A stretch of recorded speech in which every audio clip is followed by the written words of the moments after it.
নিৰ্বাচনলৈ মাজত মাত্ৰ কেইটামান দিন বাকী আছে আৰু ইয়াক লৈ যিসকল ভোটাৰসকলৰ মাজত পোৱা নোপোৱাৰ হিচাপ কৰা দেখিবলৈ পোৱা গৈছে। মই এই মুহূৰ্তত উপস্থিত আছোঁ খুমটাই সমষ্টিৰ এটা পথৰ ওপৰত আছোঁ আৰু এই খুমটাই সমষ্টিৰ যিটো পথ এই পথটো এক জৰাজীৰ্ণ অৱস্থা বুলি ক'ব লাগিব। মোৰ সহযোগে প্ৰথমে পৰিৱেশটো দেখুৱাব। খুমটাই এটা পকী পথ আছিল আৰু প্ৰায় 2009 চনতে এই পথটো নিৰ্মাণ কৰিছিল আৰু নিৰ্মাণ কৰাৰ পিছৰ পৰা তাৰ পিছত কিন্তু এই পথটো মেৰামতি বা অন্যান্য যি কাম কৰিব লাগিছিল এই কামৰ ক্ষেত্ৰত কিন্তু স্থানীয় যিগৰাকী বিধায়ক খুমটাই সমষ্টিৰ বিধায়ক মৃণাল শইকীয়াই কিন্তু দায়িত্ব নোলোৱাৰ অভিযোগ ব্যক্ত কৰিছে।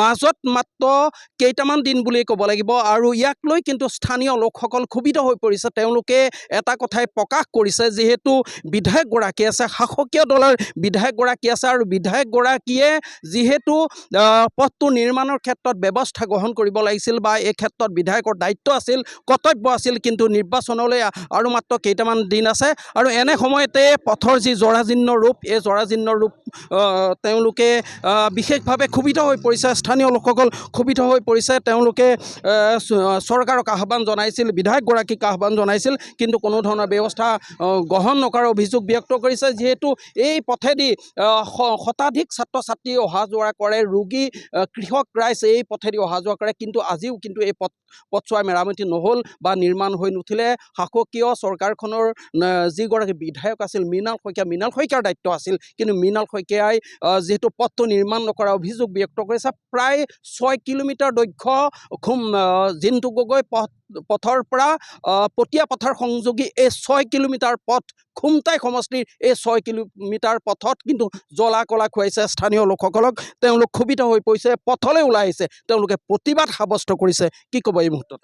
হয়, খুব দুখজনক কথা। আমাৰ অসম চৰকাৰে বা বিজেপি চৰকাৰখনে বৰ ঢাকঢোল বজাই থাকে যে আমি উন্নয়নৰ দিশে কাম কৰি আছোঁ, কিন্তু আমাৰ এই চাহ বাগিচা অঞ্চলত একো ধৰণৰ কাম কৰা নাই। এইখন পোনপ্ৰথমে আপোনালোকক দেখুৱাইছোঁ, এইখন পথেই, এইখন পথ 2-3খনকৈ বাগান ক্ৰছ কৰি ছাত্ৰ ছাত্ৰী অহা যোৱা কৰে। এইখন মূল ৰাস্তা, আমাৰ এই 2-3খন বাগানৰ মূল ৰাস্তা।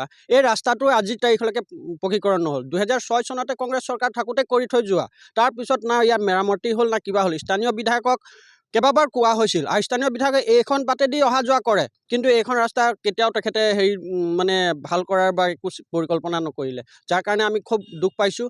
আৰু তেখেতে কয় যে বাগিচা অঞ্চলত এটাও ৰাস্তা নাই বনাবলগীয়া। আমাৰ হাতত তথ্য আছে, বহু বাগিচা, গোটেই সমষ্টিটোৰ বাগিচা অঞ্চলত ভালকৈ ৰাস্তা মাত্ৰ এটা বা দুটা বনাই দিলে যে ৰাস্তা উন্নয়ন হৈ গ'ল সেইটো নহয়। বহুত ৰাস্তা আছে তেনেকুৱা আমাৰ বাগিচা অঞ্চলত ৰাস্তাৰ কাম হোৱা নাই। আমি ধিক্কাৰ জনাইছোঁ এই বিজেপি চৰকাৰৰ লগতে বিধায়কক যে এনেকুৱা ৰাস্তা বা এনেকুৱা মানে উন্নয়নৰ কাম কৰি পেলাই তেখেতলোকে ৰাস্তা পদূলি বেয়া কৰি ৰাখিব আৰু আমাৰ মানে ক'ব যে চাহ শ্ৰমিকৰ উন্নয়ন হৈছে, কিন্তু একো ধৰণৰ তেনেকুৱা উন্নয়ন আমি দেখি পোৱা নাই চাহ শ্ৰমিক অঞ্চলত।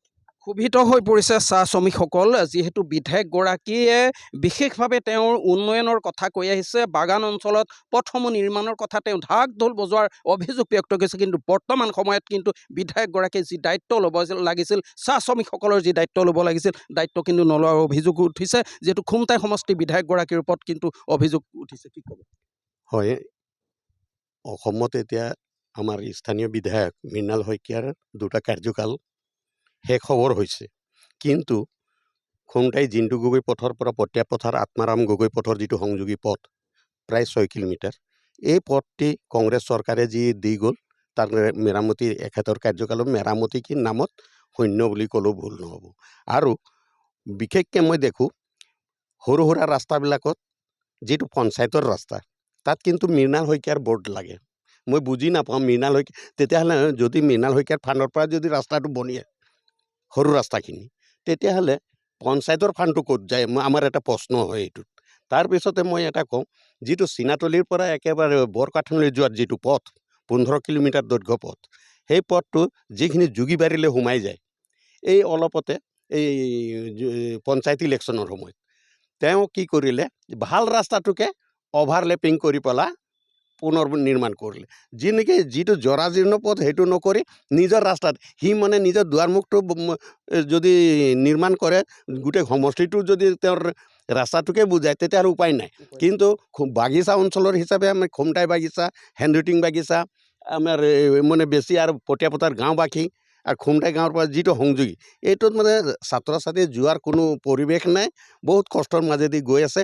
আমি আশা কৰিছোঁ যে আৰুতো 2-3টা মাহ আছে, 3টা মাহৰ ভিতৰত যদি স্থানীয় বিধায়ক নকৰে তেন্তে তাৰ প্ৰত্যুত্তৰ দিবলৈ স্থানীয় ৰাইজে সাজু আছে। এই ক্ষেত্ৰত দেখিবলৈ পোৱা গৈছে যিসকল স্থানীয় লোক আছে, বাগান অধ্যুষিত যিটো অঞ্চল আৰু চাহ শ্ৰমিকসকলৰ যিটো অঞ্চল আছে, এই চাহ শ্ৰমিকসকলৰ যি মৰ্মবেদনা, যি বেদনা, সেই বেদনা কিন্তু শুনিবলৈ বিধায়কগৰাকীৰ আহৰি নাই।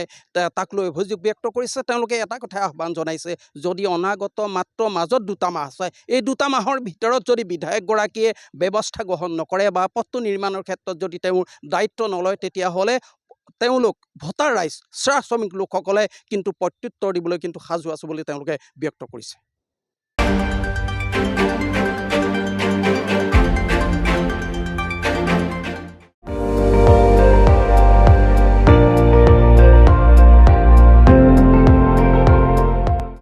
আপুনি চাই আছে ND24, সৰ্বশ্ৰেষ্ঠ নহয় সৰ্বোত্তমৰ দৌৰত।